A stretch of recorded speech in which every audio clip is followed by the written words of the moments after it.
Bom, vamos gravar o quinto vídeo agora falando da vida do Mikao Usui e dos seus seguidores, certo? Mikao Usui, né, foi o fundador, decodificador do Reiki na forma como ele é aplicado até hoje, né, até os dias atuais. No Japão, ele é conhecido como Usui Sensei. Neste artigo, iremos contar quem foi Mikao Usui e como ele se tornou o pai do Reiki. Mikao Usui nasceu no dia 15 de agosto de 1865 em Tanaimura, no distrito de Yamagata, nas províncias de Gifu, no Japão. Na verdade, o nome de batismo de Mikao Usui era Johan. Mikao Usui veio a falecer no dia 9 de março de 1926, aos 62 anos, em Fukuyama, em Hiroshima, no Japão. A vítima de uma hemorragia cerebral. Até meados da década de 90, somente um grupo seleto de pessoas se tornavam mestres de Reiki e sabiam da verdadeira biografia do Mikao Usui. Nem mesmo as datas corretas do nascimento e falecimento dele eram conhecidas. Por conta disso, são várias as histórias que contam a respeito dele. Tá? Mikao Usui teve 2 filhos, Fuji, um homem, e Toshiko, uma mulher. Ambos nascidos da sua esposa Sadako Suzuki, como era de se esperar do autor dos princípios do Reiki. Ele era um homem sorridente, gentil e humilde, sempre tentando solucionar problemas. Ainda quando jovem, Mikao Usui estudou o Kiko, uma arte originária da China que servia para melhorar a saúde das pessoas em usando meditação, exercícios e respiração e exercícios de movimento. Até hoje, essa arte é usada em alguns países da Ásia.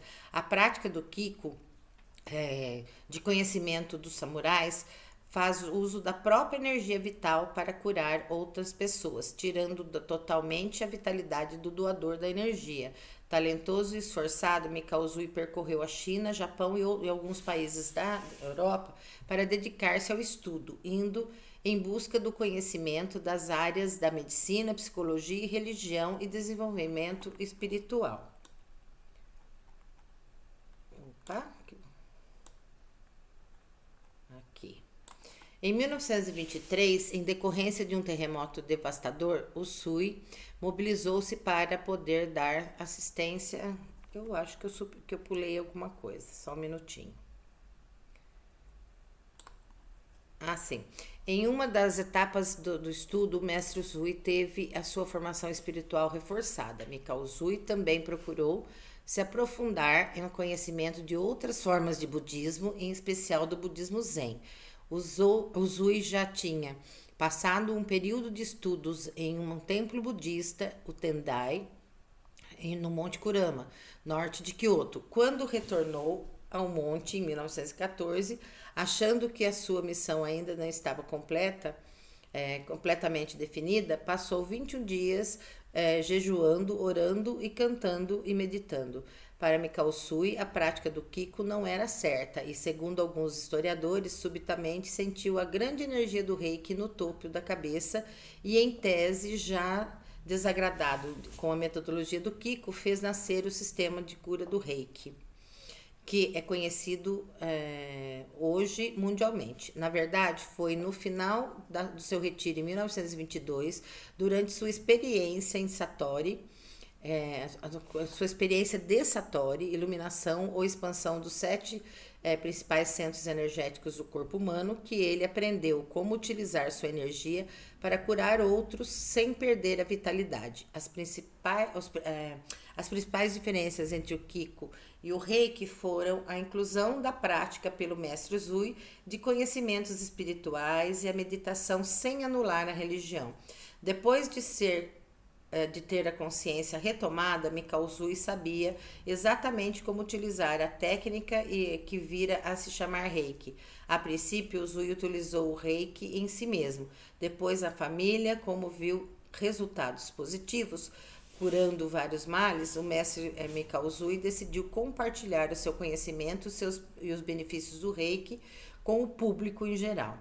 Em Hanjuki, Aoyama, essa palavra sempre me enrola. Aoyama, em Tóquio, abriu uma clínica onde tratou vários pacientes. Era o primeiro centro de terapia Reiki no mundo, onde compareceram pessoas de todo o Japão para receber o tratamento e os ensinamentos. Em 1923, em decorrência de um terremoto devastador, Usui mobilizou para poder dar assistência aos feridos com sua terapia, usando seu poder de cura em vários feridos e doentes. Em razão disso, pelo grande trabalho realizado em prol dos doentes e feridos em um momento difícil, Mikao Usui recebeu da família real uma comenda. Depois disso, sua clínica ficou pequena demais em função da dispersão do Reiki na sua fama e a crescente procura. Em 1925 foi inaugurada a segunda clínica dele, agora dessa vez fora de Tóquio. Vamos agora falar da Miss Takata. Hayayo Takata. Em 1935, uma mulher foi levada à clínica por um empregado de um hospital cirúrgico de Tóquio. Essa mulher, Hayayo Takata, havia ido ao Japão operar-se de um tumor. Enquanto se preparava para a cirurgia, guiada pelo Reiki, cirurgia no hospital, compreendeu que a cirurgia não era necessária e havia outra forma de tratar-se. Havia sido guiada pelo Reiki.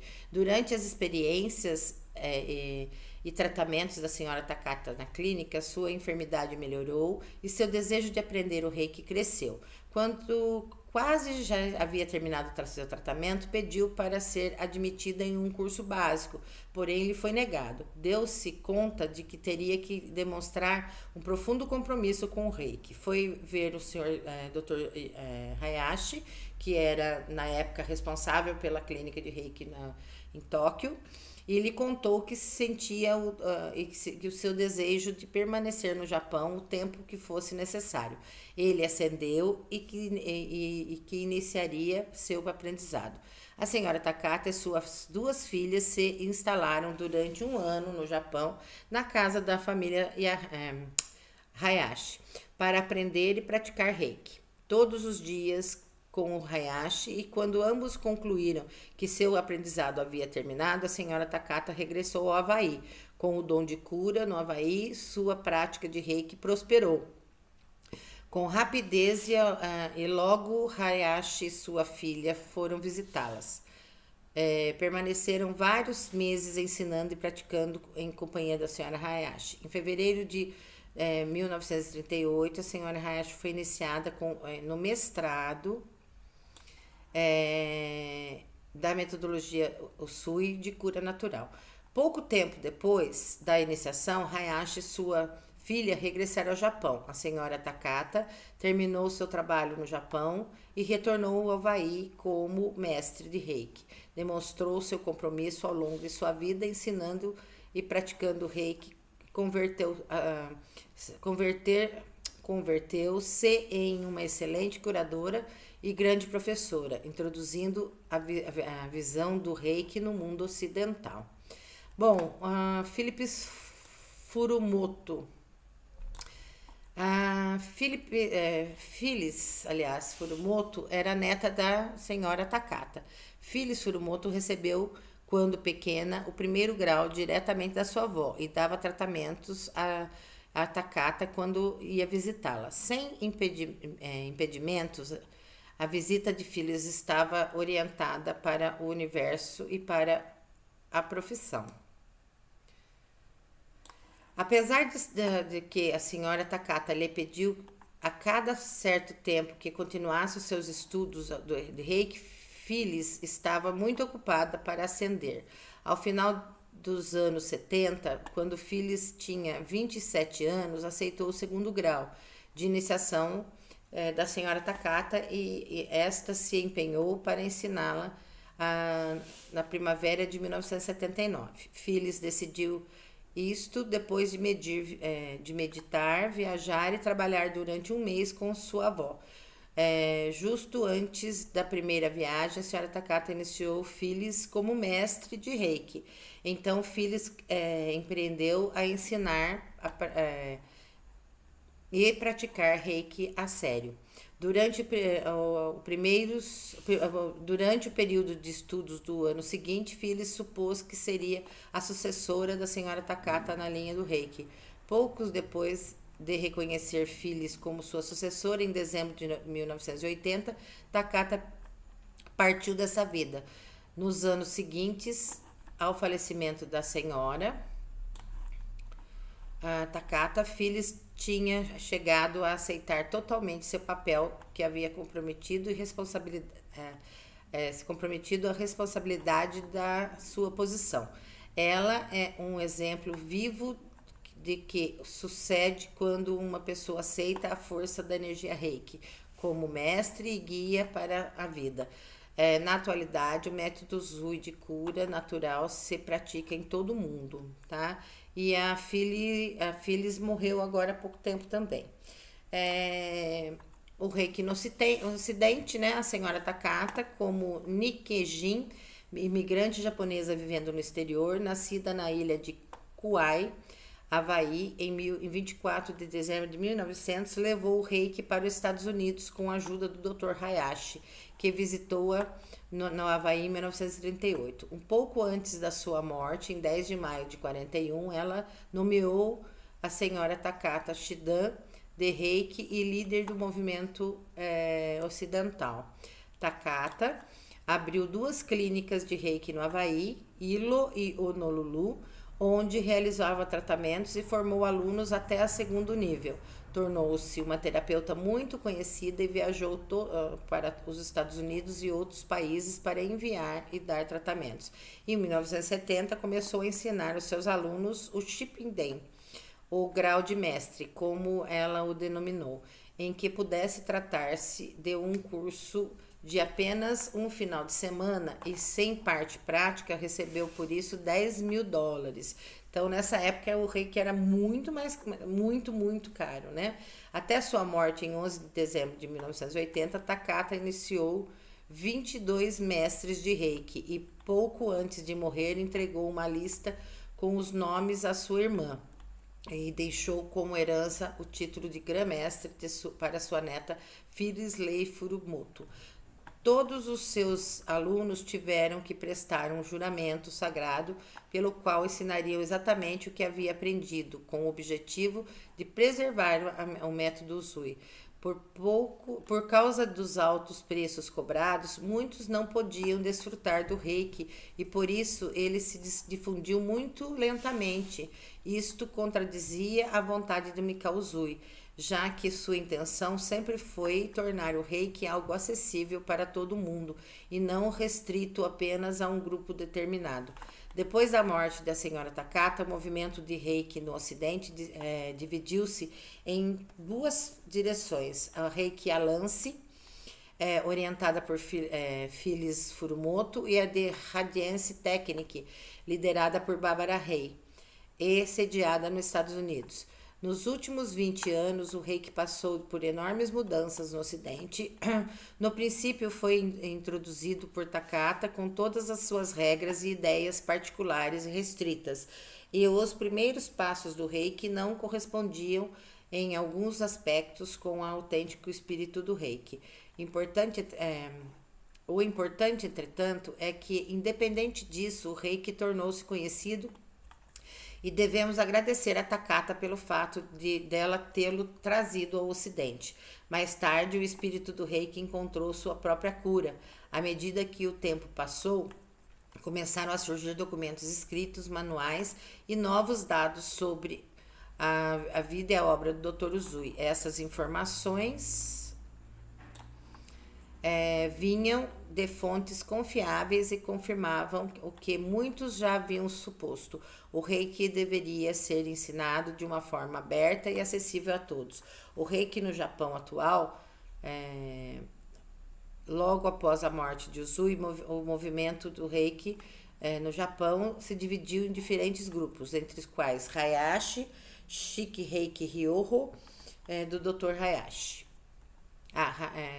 Hayashi Reiki Ryoko, foi o oficial, né? Que foi o Dr. Hayashi, que foi o seguidor imediato do Mikao Usui. Dr. Hayashi viajava com frequência aos Estados Unidos para ensinar Reiki, e quando se estabeleceu a guerra entre os dois países, tornou-se inimigo, surgindo rumores de que ele era um agente, razão pela qual decidiu tirar sua própria vida. Então, o Sr. Hayashi, ele, desgostoso no final da vida com algumas coisas, ele acabou se matando. A maior parte deles acabou depois da Segunda Guerra Mundial. Perdão. O grupo de Reiki do Japão ou era muito pequeno ou tinha áreas enigmáticas, por isso cresceu pouco. A maior parte deles acabou depois da Segunda Guerra Mundial. Muitos deles desapareciam após a morte de seus fundadores e outros mudavam seu conteúdo para satisfazer determinados interesses. Alguns dos pequenos grupos religiosos que existem hoje no Japão foram criados pelos alunos de Usui. Entre os anos 40 e 80 houve um grande vazio na história do Reiki e faltavam informações sobre os fatos mais significativos. A cultura japonesa é conhecida por certo modo ridicularizada pelo fato de certos métodos desenvolvidos no país e exportados para o Ocidente devem ser novamente introduzidos lá para que os próprios japoneses aceitem o que aconteceu. Só um minuto. Perdão. Bom, então, parando aqui um pouquinho. Devia ter pego uma água, né? No Japão, a coisa se fechou nos grupos. Os japoneses são muito fechados, né? E aí, até os anos 80, não houve difusão. Enquanto que no Ocidente, né, a coisa explodiu. Então, muitos hoje, japoneses, aprendem Reiki com os ocidentais, tá? Porque eles tiveram, então, resumindo esse pedaço aqui, né? Eles tiveram pouco acesso ao Reiki japonês. O Reiki ocidental foi mais organizado, né? E aí, o que acontece? Muitos hoje procuram o Ocidente para aprender Reiki, sendo que o berço do Reiki é o Japão, tá?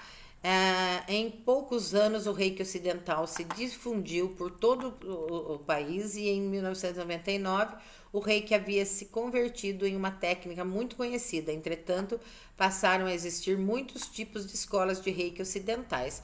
Considerando-se que os japoneses são muito bons para sintetizar, tornar-se hábeis quando se trata de encampar um sistema de pensamento, um conceito, uma máquina, ou uma técnica, ou uma religião, e mudam tudo isso totalmente. Com frequência, o resultado obtido é muito melhor que o produto original. No caso do Reiki ocidental, praticado no Japão, a corrente de transmissão não tem grande importância. São muitos poucos os professores de Reiki que se interessam por saber em que os seus alunos aprendem Reiki. Com quem, perdão, seus alunos aprendem Reiki.